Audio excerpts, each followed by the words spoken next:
Tugasku menemanimu. 你们身为神形，却掀起战争，使生灵涂炭，海神之戒。Hai sahabat masuk, kembali bersama Miminata di sini. Kali ini kita akan melanjutkan menyelam dalam alur cerita novel Solen 2.5 Legenda Alam Dewa. Sebelum masuk ke dalam cerita, Mimin ingatkan, jangan lupa like, comment, and subscribe. Tanpa berlama-lama, Solen 2.5 Legenda Alam Dewa. Mari kita lanjutkan. Dewi Kehidupan berusaha menenangkan perasaannya. Ia yakin bahwa tidak memiliki anak bukanlah masalah besar bagi dewa seperti mereka, sebab yang terpenting adalah meneruskan kehendak dan warisan semangat. Keinginan mereka adalah menemukan anak yang pantas di alam dewa untuk diwarisi kemampuan mereka dan disebut sebagai anak pewaris. Untuk diwarisi kemampuan mereka dan disebut sebagai anak penerus. Dewa Kehancuran pelan-pelan menerima pemikiran itu. Ia lalu menatap ke arah Dewan Alam Dewa di kejauhan dan sorot matanya kembali berubah menjadi hambar, seolah memikirkan sesuatu yang dalam. Di sisi Dewa Tangsan, "Shou, Shou!" Suara panggilan terdengar, diikuti cahaya yang muncul di puncak Dewan Alam Ilahi. Sosok biru yang sebelumnya terlihat tenang dan berwibawa kini tampak sedikit gugup, bahkan bersemangat. Seorang gadis duduk di sebuah ruang hangat, rambut panjangnya dikepang menjadi ekor kalajengking dan membiarkan menggantung di depan tubuhnya. Jika dibandingkan dengan kelembutan Dewi Kebaikan, gadis ini tampak lebih anggun dan mempesona. Dia juga memiliki aura khas yang sulit dijelaskan dengan kata-kata.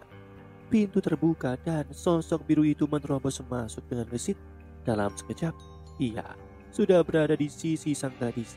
Ia memegang kedua bahu gadis itu, menatapnya dengan mata yang bersinar penuh harap. "Shou, apakah kamu sedang hamil?" tanya Dewa Laut Tangsan yang mengenakan jubah biru dengan suara bergetar menahan gejolak emosi.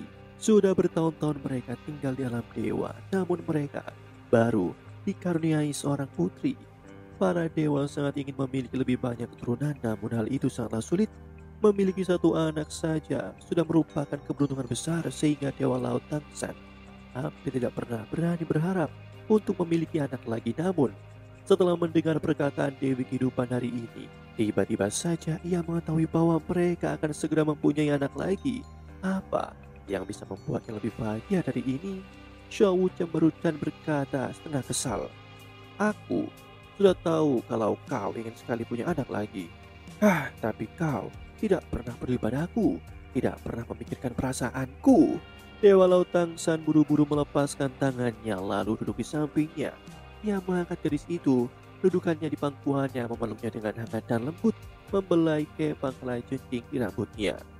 "Bagiku, kamu dan anak kita sama-sama harta yang sangat berharga. Tanpa dirimu bagaimana mungkin kita bisa memiliki anak lagi? Apakah kamu merasa tidak enak badan?"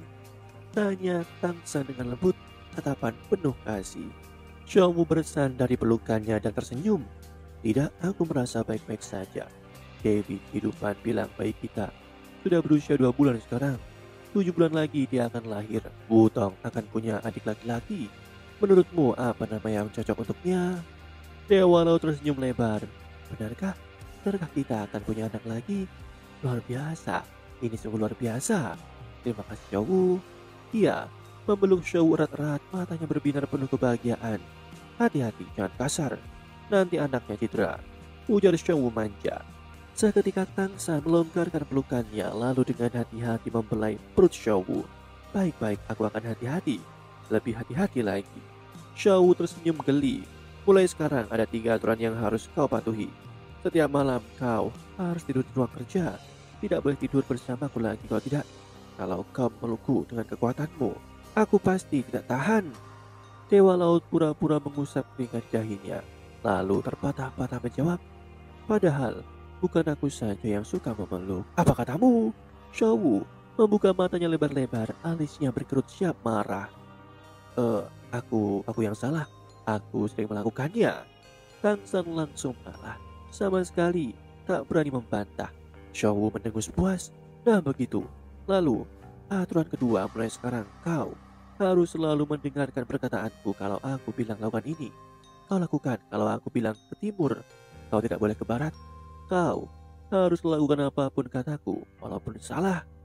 Melihat sikap keras kepala Xiaowu, Tang San hanya bisa menghela nafas. Bukankah selama ini memang begitu? Masih perlu diingatkan lagi? Xiaowu menggaruk kepalanya. Iya juga sih. Ganti aturannya.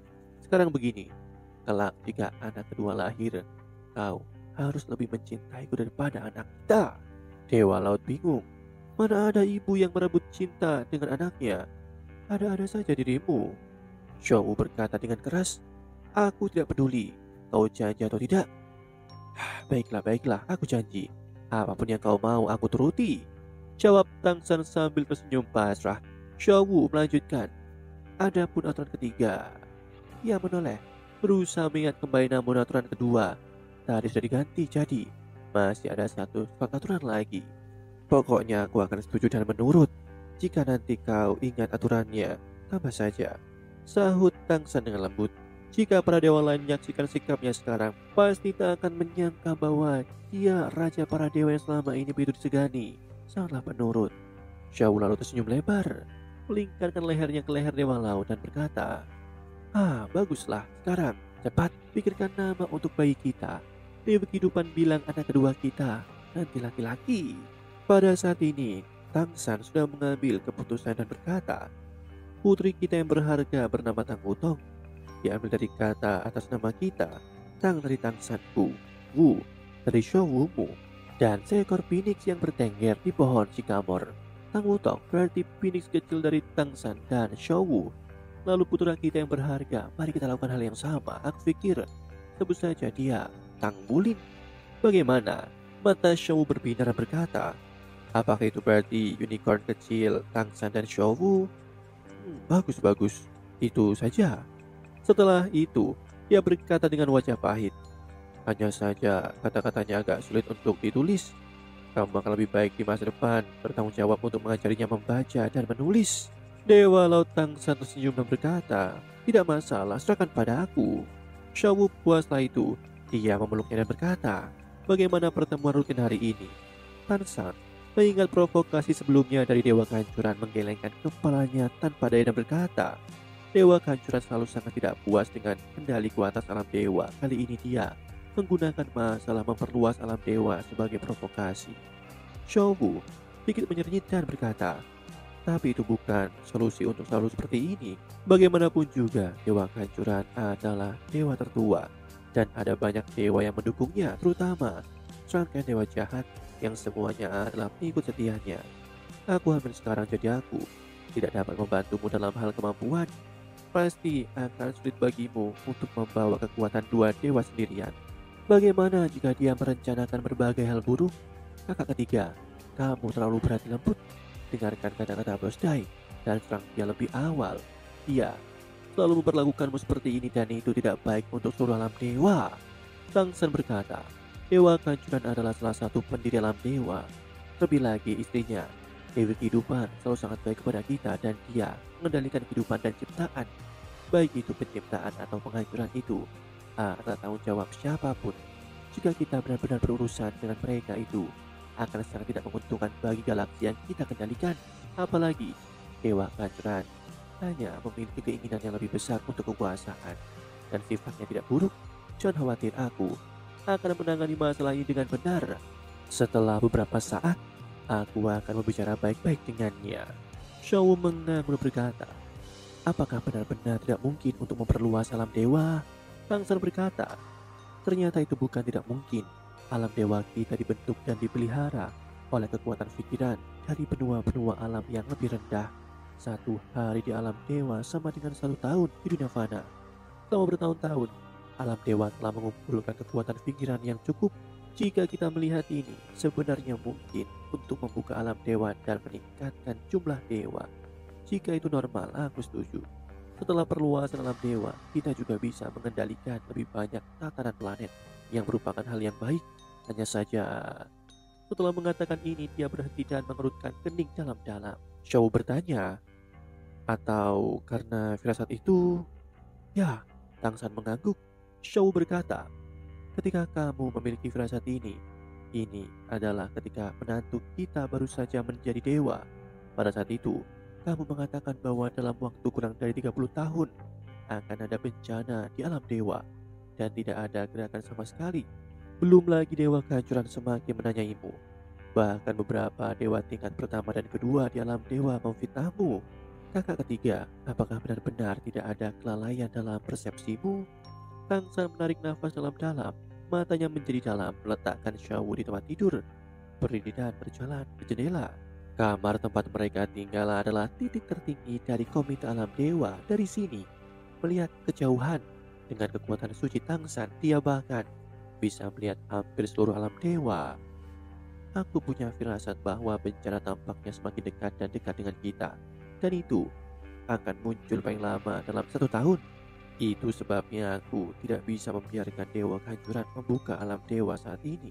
Kekuatan pikiran di dalam alam dewa diencerkan, dan ketika menghadapi bahaya, kemungkinan besar akan ada masalah besar. Shobu juga berdiri berjalan ke arahnya, memegang tangannya dan berkata, kakak ketiga, aku percaya padamu, namun kamu benar-benar harus berbicara baik-baik dengan dewa kehancuran. Jangan biarkan konflik terus berlanjut. Jika tidak, ketika krisis benar-benar datang, alam dewa kita tidak dapat bersatu.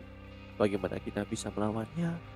Tangsan tersenyum pahit, memeluknya lagi dan berkata, jangan khawatir, aku akan melakukannya, Showu. Apakah aku benar-benar harus tidur di ruang kerja di malam hari? Tentu saja. Di pagi hari, cahaya lembut menyusup dari jendela menerangi ruangan dengan redup yang teduh. Meskipun di alam dewa tidak ada matahari, ritme siang dan malam tetap berganti, hanya saja berbeda dari dunia manusia. Tangsan menatap istrinya yang terlelap di pelukannya. Ia teringat bagaimana istrinya yang seharusnya tidak datang ke ruang kerjanya justru dengan terburu-buru masuk kemarin. Ia langsung menempel tanpa ragu, membuat Tangsan kewalahan menghadapi keluguan yang polos namun menggoda. Tanpa menunggu istrinya bangun, Tangsan berubah menjadi kilat cahaya, melepaskan diri dan meninggalkan istrinya. Ini tidak dapat ditunda. Dia dengan cepat melesat. Langit di atas kastil yang gelap ditutupi dengan awan gelap, dan kadang-kadang petir ungu jatuh dari langit dan mendarat di kastil, menjadikannya lingkaran ungu gelap. Bahkan jika ada dewa yang datang ke sini, mereka akan merasakan depresi yang jelas, karena ini adalah kastil dewa kehancuran. Bahkan Dewi Kehidupan, istri dewa kehancuran, tidak akan datang ke sini dengan mudah, karena ada banyak pikiran kehancuran di mana-mana, dan pikiran kehancuran ini berasal dari pikiran kehancuran berbagai makhluk di dunia bawah. Hanya dewa kehancuran yang dapat menyerap dan mengubahnya menjadi kekuatannya sendiri. Karena itu, setiap kali dia berkultivasi, dewa kehancuran akan ada di sini, dan dia biasanya akan tinggal di air danau kehidupan yang merupakan rumah Dewi Kehidupan. Di aula yang remang-remang, karpet merah terbentang dari pintu masuk ke sisi terdalam. Kilatan petir menyambar melalui jendela langsung membuat aula sedikit lebih terang untuk saat ini. Dapat dilihat bahwa duduk di kursi utama di dalam aula adalah dewa kehancuran. Di setiap kedua sisinya ada 4 kursi dan ada 8 dewa yang duduk di sana. Di antara 8 dewa, hanya yang pertama di sebelah kiri, dewa yang seluruh tubuhnya tersembunyi dalam baju besi berat, memiliki aura normal, rasa tertekan atau gila. Suara rendah dewa kehancuran bergema di seluruh aula. Ini masalah, mulailah bersiap.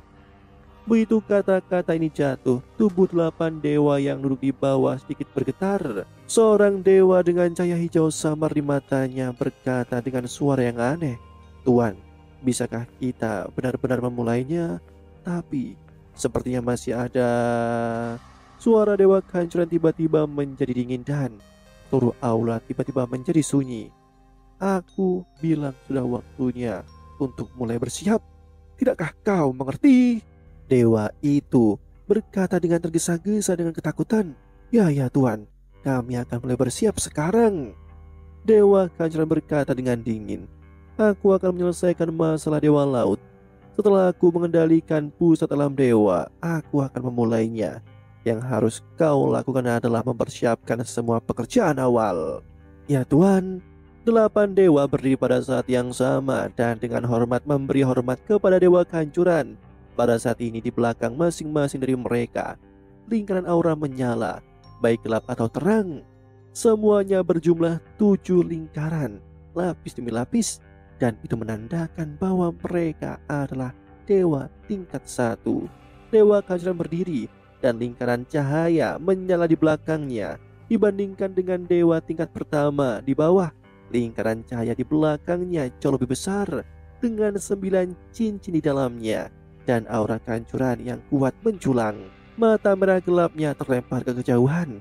Cahaya di matanya berubah dan dia tidak tahu apa yang dia pikirkan. Pada saat ini tiba-tiba cahaya biru muncul di bagian atas aula.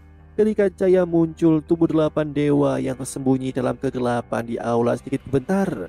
Masing-masing menunjukkan ekspresi suasana hati yang berbeda.